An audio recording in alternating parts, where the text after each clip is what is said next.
Welcome to Mom and Mind, where we dive into all aspects of perinatal mental health and wellness related to pregnancy, birth, loss, postpartum, and new parenthood. It's so much more than postpartum depression. We raise the volume on all of these topics in the hopes that someday everyone will have the support and info that they deserve before they need it. Please note this podcast is not a replacement for treatment by a professional or professional training. Welcome back to Mom and Mind. I'm your host, Dr. Kat. Today's episode, we're going to be talking about some sensitive topics related to postpartum psychosis and the law. So if you feel like you're up for it, I'm glad to have you here. If you feel like it might be a little too difficult to listen right now, we will be here later when you're ready. I'm really honored to have our guest on today, George Parnham. He is an attorney and was thrust into the national spotlight through representing such high-profile clients as Andrea Yates and Clara Harris. He's been practicing law for 43 years in Houston, Texas, and he specializes in criminal defense. He's become an expert on the defense of individuals with mental illness and a passionate advocate for legal reform of their treatment in the criminal justice system. He is called upon frequently by local and national news media as well as the state bar organizations to render an opinion on mental health. And what else you'll be able to hear from this interview is how really passionate he is and how much he really cares about these mothers and families. I've been really fascinated and interested in learning a little bit more about what happens actually in the legal system for moms who have been through a postpartum psychosis-related tragedy. As some of you may know, there is a local case here that I believe to be postpartum psychosis related, and I've been able to go in and see some of the legal proceedings, just the hearings so far. And from what I've seen, there is just such an intricate dance of the law and what kind of representation you have and who the judge is. And all of these things come together to either have, a good outcome for the mother or not good. And so I want to get into even what those options look like. What can happen for a mother after a tragedy? What happens to them? I mean, there's the whole giving birth and experiencing a severe mental illness, having psychosis, and then the tragedy. And then after that, it's not over for these moms. This is years they're in the legal system and years in trials. From what I see from a mental health perspective, trauma after trauma. And this is really, really difficult. I think if we as citizens just have a better sense of what happens, it enables us to have more compassion and more chance at real advocacy for these mothers. I think it's also another facet to consider for moms in treatment. If they've been through any part of the legal system related to postpartum psychosis, there is just so much more depth that we might be missing if we don't understand some of the process and some of what might happen. I'm really hopeful that this discussion with George will help highlight some of this for us. And George has been doing this work for a long time, and you'll be able to hear his depth of knowledge and compassion for these families. So let's hear from George. Hi, George. Thank you so much for being with us. You're welcome. Thank you for asking me. I'm really, really excited to talk with you because you have done so much work in advocacy around postpartum psychosis and the law and cases related to perinatal mental health that interface with the law.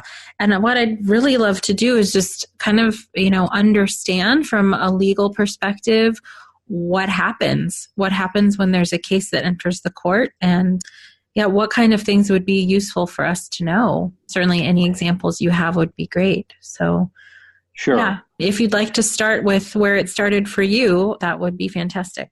Yeah, I think that, obviously the paramount case in my career in this area is Andrea Yates' case or cases. And as you probably know, the state was seeking the death penalty on Andrea because of the lives of the children that she had in her state of mind taken in order to save their souls from hell and send them to heaven at a very young age. And I think it's so important for attorneys to become educated in this field. This is not your normal type of murder case, if you will. Mm-hmm. I hate to use that word, but that's what the state had charged her with. And I think it's obviously very important to be able to distinguish this type of case from other types of homicide cases. This is the very essence of who we are, mother and child. And when we think from the eyes of the jury, this is the very nature of our own existence. And lawyers need to understand that, because every juror, unlike a lot of homicide cases, every juror will be able to place his or her own experience with their mother in their own minds and be able to identify the issues being presented during trial through their own experiences with their own mothers. As I've mentioned, this is not a barroom brawl gone awry or a drug deal gone bad when somebody gets killed over drug money. This is, without question, the most difficult cases for a defense lawyer. Absolutely. Because we have that example of jurors being able to place themselves with their own experiences in the role of the person who is on trial. It's of vital importance that the attorney realize this fabric in order to properly represent his or her client. As far as what normally happens, the state,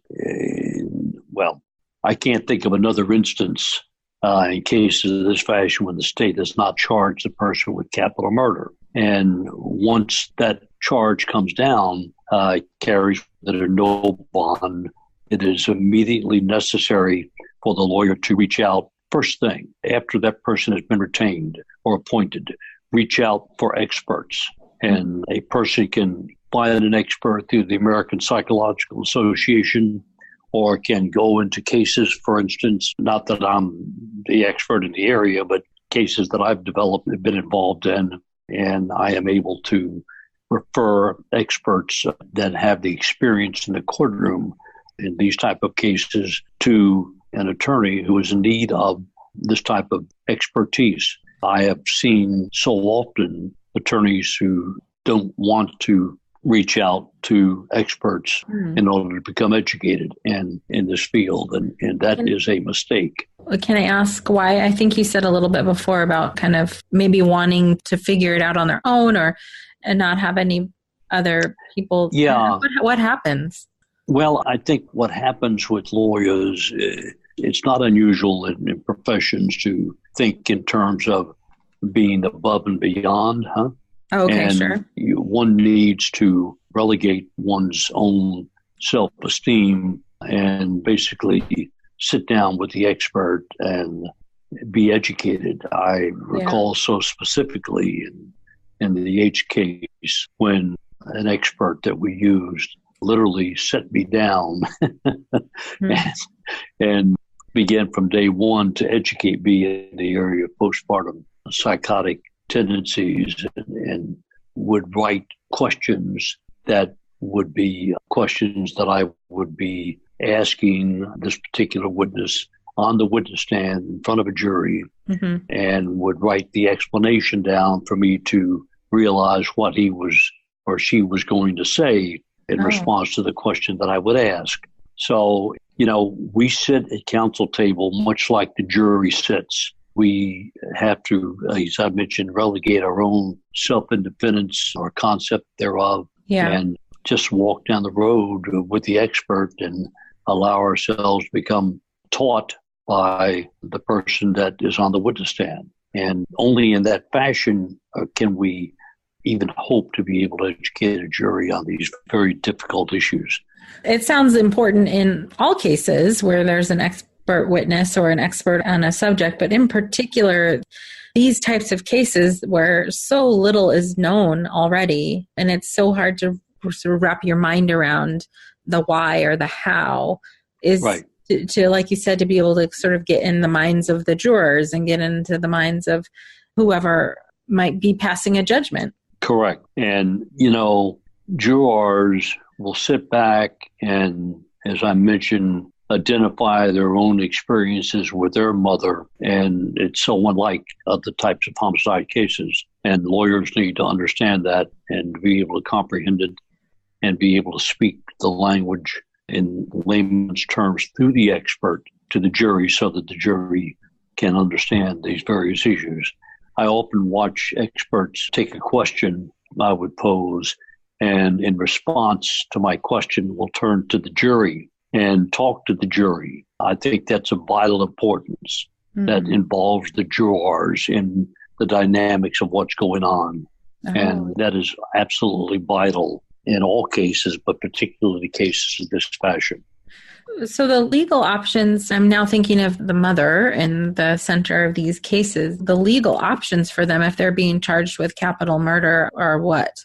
Well, you go forward, affirmative defense, and I would assume in almost every state. I think I have researched all of the states in the area of mental illness and realized that there are different, for instance, explanations of mental illness, but the common denominators are there. Mm-hmm. Mental illness that causes the individual not to be able to appreciate either the nature of what that person is doing, or if they do understand the nature, they do not appreciate what they're doing is wrong, legally and or morally wrong. And that is critical because everyone knows that it is wrong to take the life of a person to whom you gave life to. And that is the hurdle that the defense lawyer needs to comprehend and to be able to explain that whole issue to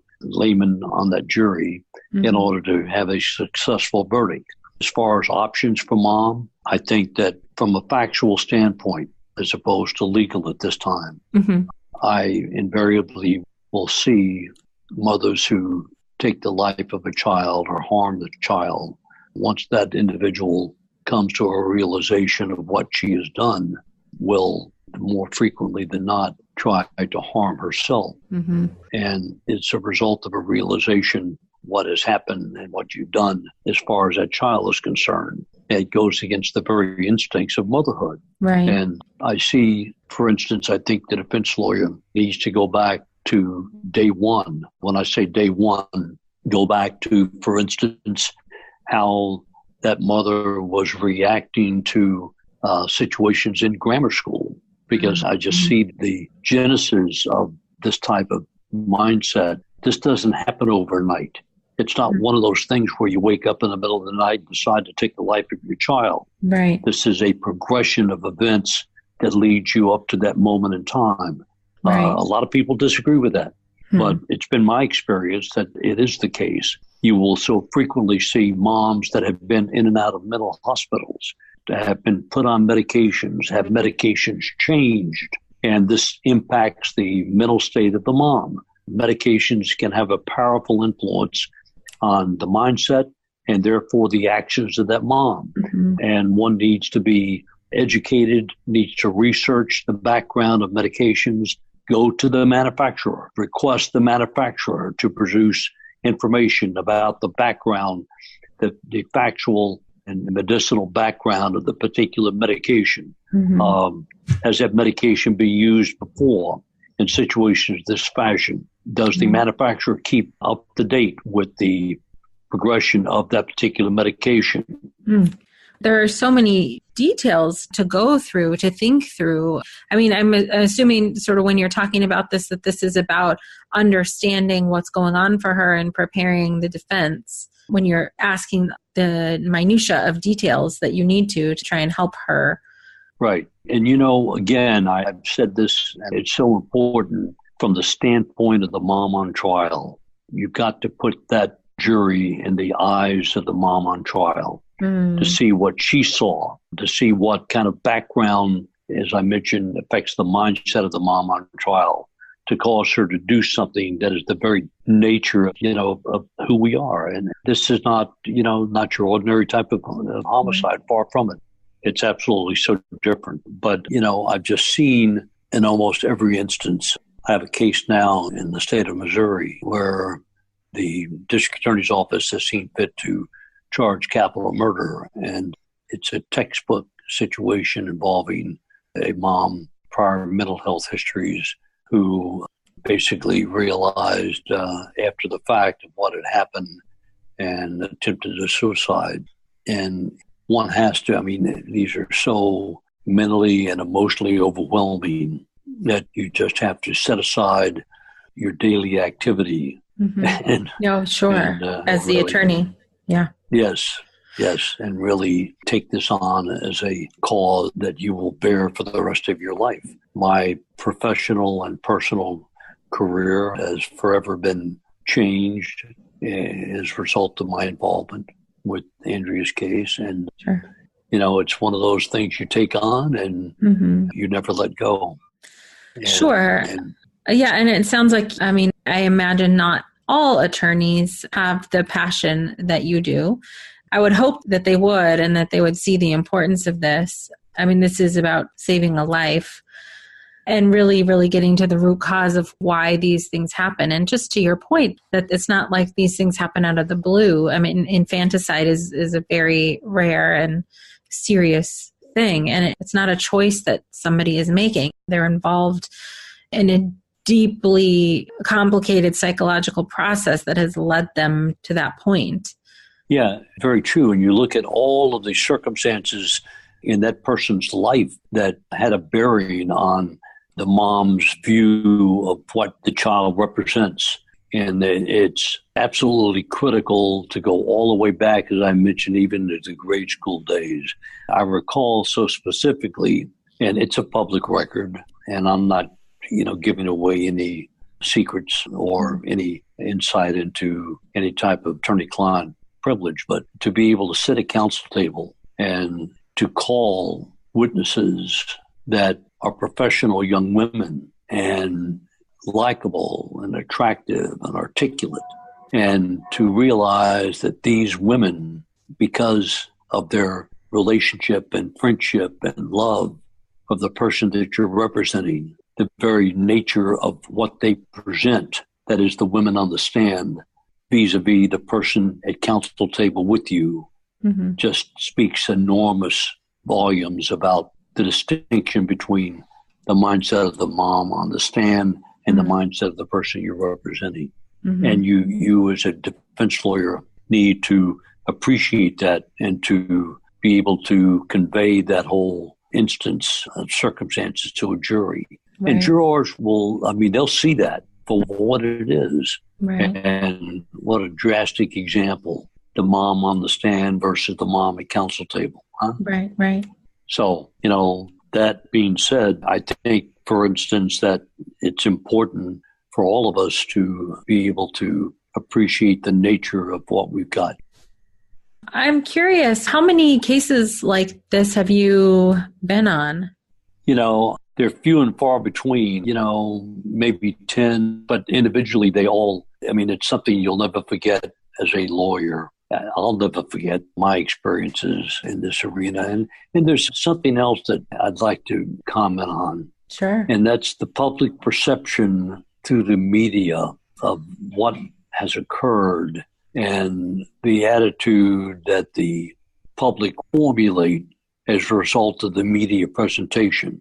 And that's why I think it's so important for attorneys to appreciate that and to reach out to the public pre-trial to be able to counterbalance the impact that law enforcement, for instance, not that law enforcement is bad, far from it, but because of the nature of the case, you will find so many instances where all will be talking to the public through the media.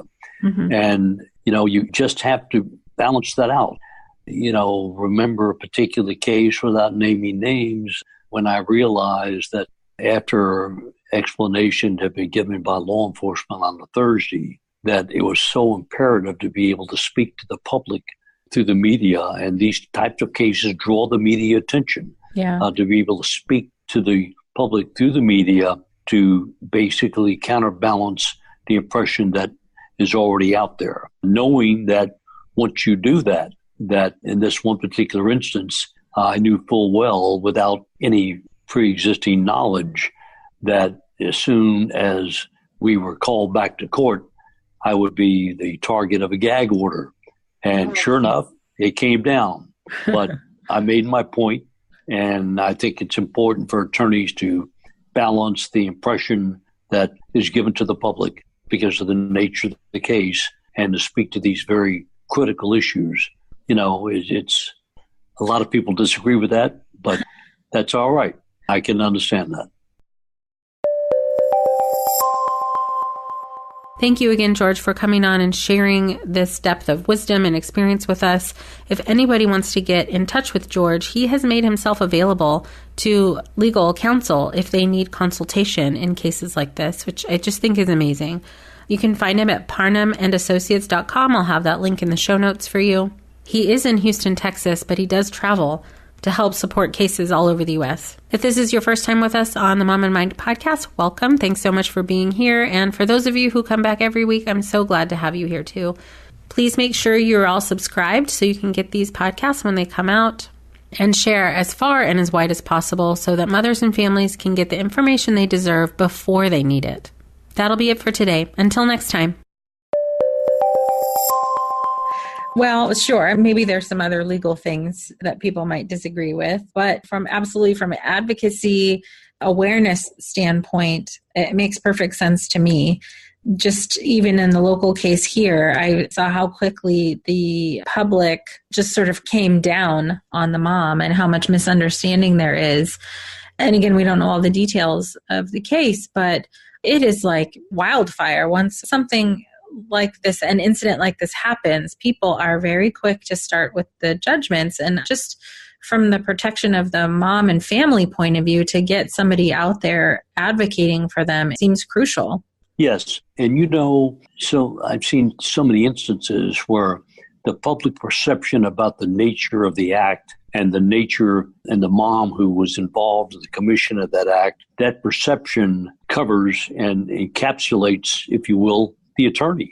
And, you have to develop that tough skin. And I can't think of a criminal defense lawyer that doesn't have a toughness of skin to do what we do. But, I've been a person that has experienced that. Yeah. And you just have to take that righteous first step and continue down the path, because moms who get involved in taking the life or hurting a child because of a mental state, that is something that the public needs to understand. I believe that in the case here in Houston, that case, not because of anything that I did, but I believe that case led to a certain degree of public appreciation and awareness of this very critical of issues, mother and child. And, I really believe that. And again, not what I did or didn't do, but just the nature of the case. And certainly, the first trial, when that case was reversed and we went back to trial a few years later, and the second time in trial, we had a more understanding jury panel. We had a jury panel that appreciated the mindset of my client. And this is so unlike the first time around. But I give that public appreciation a genesis in the first case and the media perception and being able to address the public about, the mindset and the very nature of what happened. Yeah. I mean, you get a unique perspective on the mental state of a mom after a case like this, because not that many people, have access to her, to put it coldly. And not that many people are actually, I don't think, trying to find out how she's really doing and what's actually going on. Maybe that's my misconception about what happens after an incident like this, but Yeah, and you're absolutely right. That is not a misconception. That is absolutely on point. Moms will say to themselves, I remember, in raising a kid where I lost my temper, or perhaps I spanked too hard, or maybe I punished a little too harshly, but I could never take the life of a child. That's what they say. And that's a hurdle that the defense lawyer has to overcome by addressing the mindset of the mom that person is defending. What have you seen in terms of if you could give us just a glimpse, I'm sure it's varied, but in terms of the mental state of a mom after an incident like this, what have you seen in terms of, are they able to conceptualize in any way or understand what just happened? Yeah, I believe that's true, particularly once that person is placed on medication, antipsychotic, for instance, medication. I think that the realization of what occurred can lead sometimes to disastrous consequences. Mom will attempt to commit suicide, for instance, not in every case, obviously, but that whole understanding and the reality of the very nature of what has happened will sometimes be insurmountable in the mindset of the mom who gets better mentally. I guess that assumes that they're getting treatment and getting the correct kind of medication. They could come to some realization. That is correct. But that is not to say that that person doesn't need that treatment. Yeah. And it's important to the defense lawyer to encourage the mom to get involved and take that medication and, get better. And, the very nature of what happens is so, as I mentioned, is so distinct from the reality, the mindset of the mom who is not ill. So from what you've seen in these cases, right after the incident, I guess whoever is going to meet with them, maybe if you're going to meet with them and they're not yet in treatment or don't have medication, they're are they in a state of not knowing what happened? Knowing is a tricky word. Sure. Yes. Yeah. Thank you for clarifying. Perhaps they don't have a total blackout about what occurred. Sometimes they might. But, the faults, for instance, and the righteousness of what you've done to save the soul of the child that you brought into this world. And the only way to do it is to make sure they go to heaven at that tender age. And how delusional is that? But you'd be amazed at how frequently in the mindset of mothers who do, in fact, take the life of a child, how prevalent that whole issue is. No mother, in my estimation, will commit an act to hurt a child unless there's a mental health issue. There are instances that prosecutors will rely upon, for instance, a mom who will harm a child for insurance purposes or because the boyfriend doesn't want to marry the mom who has a child. These will be instances that the prosecutors will rely upon to show that there is a mentality, and aside from mental health, that will cause a mom to do what he or she did. Not what he or she did, what she did.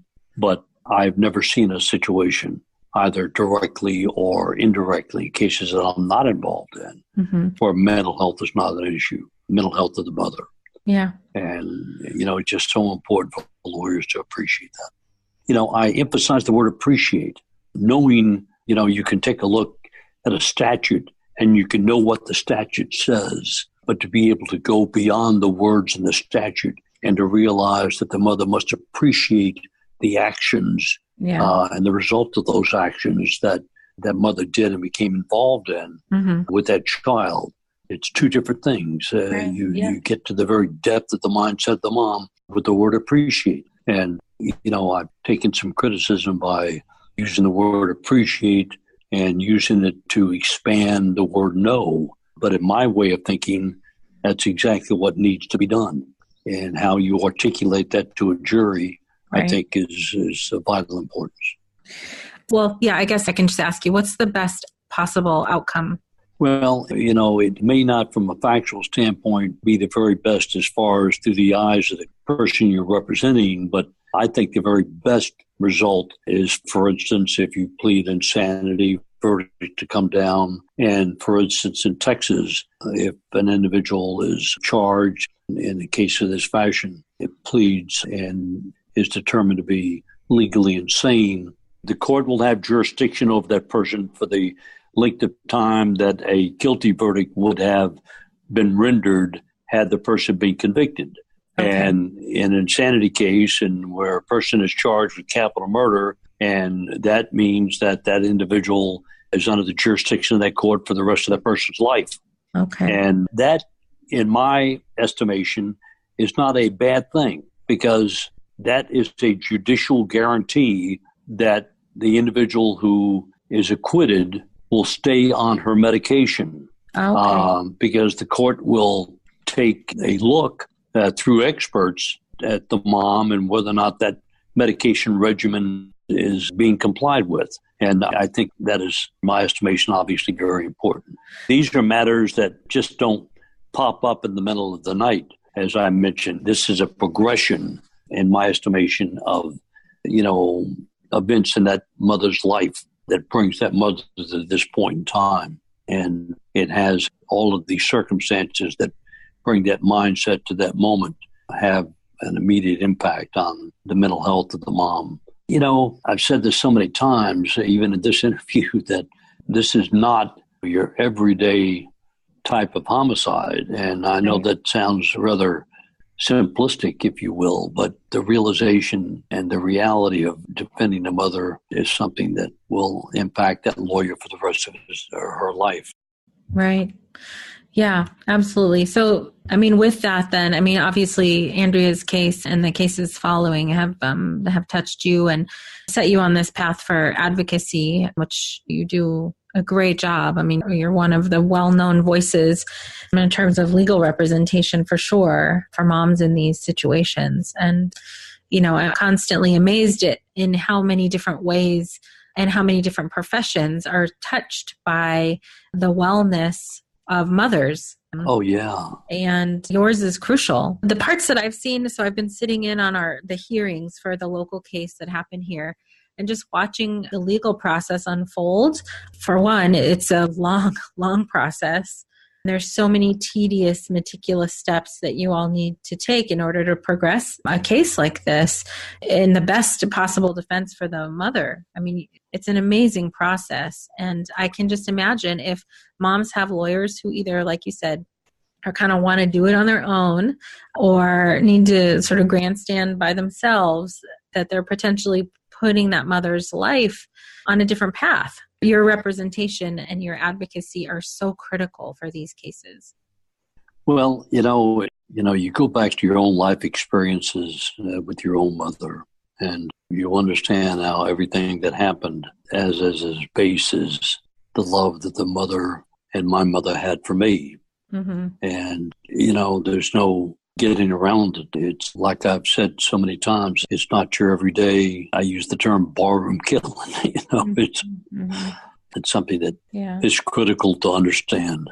And, you know, it's a tip that I've not necessarily learned the hard way, but when I first took the case on, I knew about the expert or experts for the state, and I had to become educated in who happened to be an expert in postpartum issues in, like, for instance, the state of Texas or elsewhere. And it was crucial in being prepared for cross-examination to get my hands on as many times as I could, every piece of testimony that expert had given in whatever case he or she might have been involved in related to this topic. And I reached out to, for instance, lawyers who had been involved in cases and obtained transcripts of the testimony of that particular witness or witnesses in previous cases, and which ultimately led to the testimony of a particular state's expert, and that ended up being the basis for reversal because of testimony that had been given that was false and not accurate. And that was the basis for the reversal in Yates. And basically, Andrea is doing well. And we're glad that these matters are behind us. Yeah. Being all of us, Andrea and the team, huh? Sure. So she is in a state hospital. She has treatment. Right. Yes. And not just in a prison. Right. Yeah. She's at a location. There are no guards, no guns, no razor wire, no barbed wire. And she's very close to me. And she is a daughter to me, and perhaps more so than that. But she's doing very well. She's very, very intelligent, you know. Yeah. I'm so honored to speak with you and to hear your passion for this. And I mean, you care so much, and it's evident in just even your word choice and being sensitive about, you know, how you speak about it. I just think this is such an education, one, for all of us who, you know, aren't involved on the legal side of things, but absolutely for anyone who's in a position to defend or prosecute in these cases. I hope that this can be passed over to them to hear, you know, a perspective on compassion that you have. And just thank you so much for sharing this with us. You're very welcome. Thank you for having me, huh? Thank you. For you, the listeners of Mom and Mind podcast, Audible is offering a free audiobook download with a free 30-day trial to give you the opportunity to check out their service. Some of the books I've listened to from Audible are Daring Greatly by Brene Brown, You Are a Badass by Jen Sincero, and Down Came the Rain by Brooke Shields. You can pick one of those books or any other book you'd like to listen to. To download your free audiobook today, go to www.audibletrial.com/momandmind. Again, that's audibletrial.com/momandmind for your free audiobook.